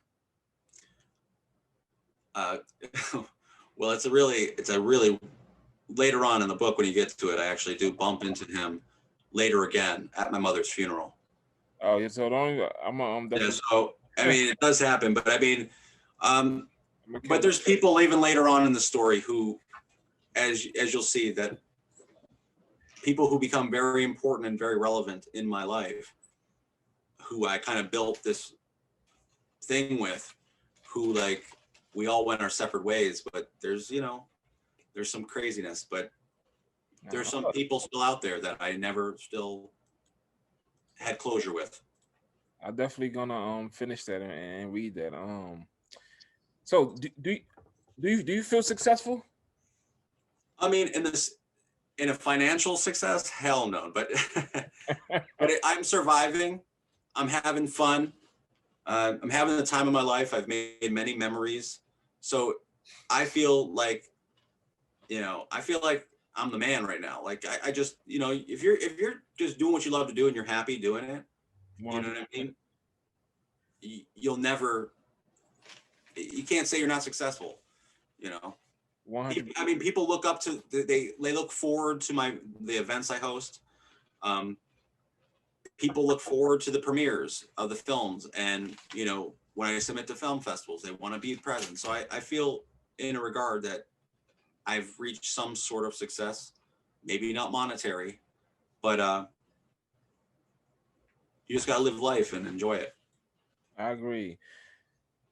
In in one sentence, sum up the internet. Sum up the internet. Yeah, one sentence. The internet is a wonderful. The internet is a wonderful place to network and get lost in, as well as to go insane with. I don't know if that was a That's fine. Journey or destination? Pick one. It's tough because, I mean, I can't really believe in destiny, because no one knows it's set. So I think life is a journey. Destination, journey or destination? Okay, I say journey. Mo- Pick up pieces. I mean, you go on a journey, you pick up pieces along the way. So nah, ultimately, some might be good and some might be bad, but it builds you to whatever person you become. horror or comedy? That's tough. Draw. No, I love horror. Depends, but I love comedy too. But horror wins. When it's all said and done, man, how you want to be remembered? That I was. Hope I'm not writing my eulogy here. I'm hoping that when it's all said and done, people really they appreciate the effort and drive that I had. Cool, man. Any last words, man? Man, I had fun with this interview. It was awesome. I think, like I said, you and I should contact after this and really I do a lot of stuff virtually like this, but different with the film stuff. But I'm pretty sure you'd be interested in seeing some films and doing other stuff like that. But let me know, man. First and foremost, I appreciate you for taking the time out of your day to do this interview. Definitely had a lot of insight, a lot of information I didn't know about the filmmaking and the film business. So I'm definitely I'm hoping a lot of people get some information from the information that you're giving out there that they inspire to no matter what's going on in their life, to keep pushing for their goals, keep pushing for their purpose, keep pushing for their dream, man. So I definitely appreciate that, man. thank you so much for this opportunity. I had fun. Like, we got to do this again sometime. 100%. Thank you, man. Thanks, man. Peace. All right.